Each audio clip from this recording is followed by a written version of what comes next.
All right, peeps, welcome to a new episode of the Culture and People Cast. Today we have Philip Dana. And Philip, in a few sentences, would you tell us who you are and what you do? My day job, I'm a head of HR at Dendreon Pharmaceutical out of Seal Beach, California. We hate prostate cancer, especially if it's stage 4 or metastasizing. And who I really am, I'm a 300-pound Irishman covered in tattoos that grew up in Asia and then in a log cabin in the wilderness with no electricity. And somehow I came out of that with a focused love of people. I can't imagine why. And like an uncaged animal. And many, many years of enlisted and officer service. I'm also a Naval Academy grad, so go Navy, beat Army. Oh, yes. Oh my goodness. That was like the best intro ever. You just threw me a lot of juicy stuff. So first of all, you lived off the grid. What is your favorite tattoo that you could show us right now? The squid. So oh my gosh. The psychedelic squid. Sorry to put my armpit up in the camera. I love it. I'm obsessed with octopus and squid. I think they're so smart and beautiful. That is such a great tattoo. How old is that one? About 4 years. Yeah. Okay. All right. I'm getting my first tattoo and I'm debating. It might be an octopus. It might be like a Libra scale. We'll see. Yeah. My wife has a couple too. She has a turtle and she's thinking about getting a seahorse. So that's we're into the beachy stuff. See, family. Well, you are a California kid now. So you've been influencing this culture people space for quite a while. For you personally, what's the best thing about this work? I think, our work is not measured by logos going on our tombstone. It'll be, what people say about us after we're gone, right? And so no better joy than have folks come to my funeral someday, grab my family, my daughter, and say, your dad impacted my life when it needed to be impacted the most. And we're in a unique position to provide great working environments and relationships that oftentimes are more hours in length than people's family lives. Certainly with my military background, I can certainly say that. But yeah, working for companies like Amazon, LifeTech, and now Dendreon, we put in the hours, right? So if you can create an environment and a great culture, that's awesome. That's a really big deal. Yeah, it is. Got me teared up on that one. All right.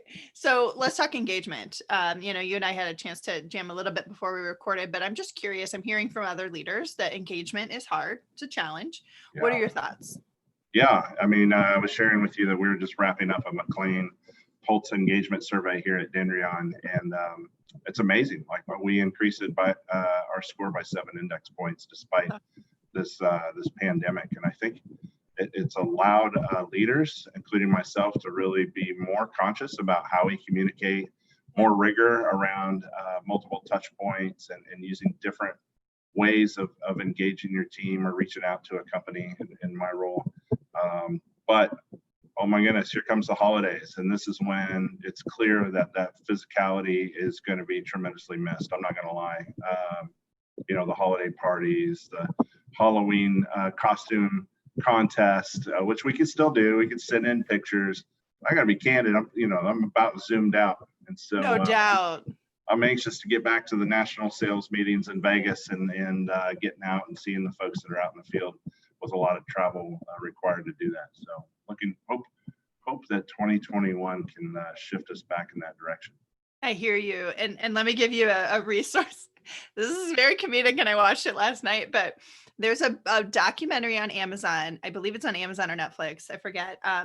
Bathtubs Over Broadway, I think is what it's called. Bathtubs Over Broadway. Okay. Here's the concept. A writer for David Letterman, longtime writer, gets addicted to these old vintage albums that he finds of national sales meetings. You will love it. They used to put on full musicals for these national sales meetings, talking about like Whirlpool appliances and lug nuts. It is fascinating. Awesome. So maybe since you can't go to your sales meeting, maybe you can watch that. Yeah. I need to replace that open void in my heart. This will at least make you laugh a little bit as you think about the absurdity of these full musicals. Hilarious. Okay. So let's think tactically speaking, what is an organization, maybe a leader, even an employee do to advance their culture and their people? They say like, no, I'm ready, to really make a difference and improve this environment that I work in, virtual or not. What can they do? Yeah. I mean, I mentioned the survey. Yeah. That's only one way of being an active listener. We're in the process here at Dendreon of growing employee resource groups as further engagement. We have a very successful, we call it RISE, which is our women group, and then Aspire, which is our African American group, and they're definitely setting the pace for other groups to come. Awesome. Coffee with the CEO, just no PowerPoint, no agenda. We HR team in the business, we hand select 10 to 15 people and throw them at the CEO for an hour every couple of weeks. I can go on and on. Those are things that we weren't really focused on. Shamefully admit that we weren't really focused on a lot of that stuff. We've grown a lot of those types of activities and reshaped our all hands. And now we're doing physical newsletters. We're getting ready to start that to go home. Oh, that's cool. Old school, bring it back. Yeah, right. Old school. I love because Zooms are kind of getting a little old, and so put it on an paper. email, like another email newsletter. Yeah. So not easy, but so that's been the silver lining. The negative part, though, is how long can we sustain this? I'm sure every HR leader, every business leader is thinking that, like, man, are we really going to be like this the whole next year? It's very viable. I think we're starting to put our arms around that fact. And so, how will we up our game next year? That's the big question. I think, and tell me your thoughts, Philip, but I've been thinking a lot about this lately as I talk to so many organizations, and obviously I work with them as coach and consultant, but I think what a lot of people did, because we had to be scrappy at first, right? Because we did it like that. Even me with my team who's already remote, we had to just adjust so quickly. We lifted and shifted, right? So I talked to a lot of organizations who are on like 8-9 hours, their leadership team, 8-9 hours of Zoom calls a day, because we lifted and shifted their schedule. But if this is going to last longer, let's take that as an additional opportunity to say, we don't have to just lift and shift. We can actually reprioritize. We can focus on creating capacity, which has room then to gain capability. So I don't know. I think that might be the key next year, is to just really say, like, all right, let's shake it up again on our own this time. Right. Yeah. For example, we're owned by a Chinese entity, and so a lot of our meetings with those folks are at night, and so we're starting to evolve. In about 3:00 in the afternoon, a lot of us are getting ready to head home, eat an early dinner, and then kind of plug back in. And so I think we are definitely evolving, adding things, changing things. But with employee engagement, the masses, the people, how do you touch the people?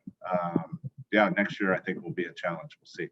Agreed. Well, we'll all stay in touch, right? And too, like I was sharing a couple ideas with you, and now you gave me a new one that I hadn't heard of yet, is that physical newsletter. I think that's really great. And as somebody who still enjoys getting print magazines and things, I would really enjoy that. So, all right, Philip, let's do a quick shout out. Like, what other leaders, are out there doing some amazing work in the ring for people and culture for you? Yeah, this is a fresh one. I find myself watching them a lot, almost daily on LinkedIn. George Randall and Mike Sorrell of EF Overwatch, really raw and real. George has been in the talent space for forever, down there in Austin, HP and some other good companies. And Mike is a spec ops leader. So I enjoy that mix, of course, with my Navy background. The Jocko Willink and Leaf Babin, extreme ownership, and McChrystal and David Silverman with team of teams. I gravitate towards those kinds of readings, of course. And I think they're becoming more and more popular as companies explore hiring special ops folks into their orgs, because they are coming from an extremely high talent bar, the hardest process, and that team ability and team of teams is absolutely critical. Yeah, I haven't read Team of Teams yet. That sounds like a good one to check out. I was working for an organization, and this was my first entry into HR, by the way. I fell in it being very opinionated, and I was saying, I don't know how we're going to grow this way if we only hire interns. And I'm saying all this stuff. anyway, I got into leading HR and helping with employer brand. And we quickly realized, like, I saw their hiring plan was to hire former sports people. And I thought, well, that's interesting. And then I got on board with like what they were trying to do, right? Is that team atmosphere, somebody who understands what it's really like. And, we started to pull from the armed forces and all of this other stuff. That's a real, I have now experienced something in really, I would say, probably dramatic or intense way that like you can't ever replicate in the workforce. And so them sort of bringing that learning to the workforce has always been something that's really amazing to me.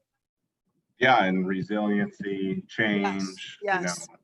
you get staff changes, coach changes, player changes, and you adapt and overcome to that in order to hit a high level goal. So it makes a lot of sense. Yeah, I love it. Okay, so we talked about Shoutouts, George Randall, Mike, and a few others. Any other resources, favorite resources for the individual or the leader who says, I want to advance our culture or our people practices? Yeah, taco trucks. Taco That's trucks. right, we talked about that. Yeah, maybe a little less time reading and more time, blocking time on your calendar and go out in the parking lot and hang out at the taco truck and talk to people when they come up if you get that opportunity with COVID. But yeah, I'll throw you a curveball on that one. I love it. Connection, right? Got to fight for it right now. Just got to fight for it. Yeah. I mean, I shared the example with you. I always picture like a hot air balloon, right? And we have to tether the balloon to the basket, which is the organization. Otherwise, I think what we end up with is, those, what are they, the balloons outside of the cell phone offices that are always like flapping in the air? That's what we get. We get this really flappy, wishy-washy employee base who doesn't really understand their why or their what or their how. So I think what you're doing is awesome. I really appreciate all you're doing for people and culture as somebody whose heart is behind advancing humanity in our world of work and our workplaces. I just really appreciate you. Yeah, thank you, Anna. Of course. Thanks for being a guest today. Cheers.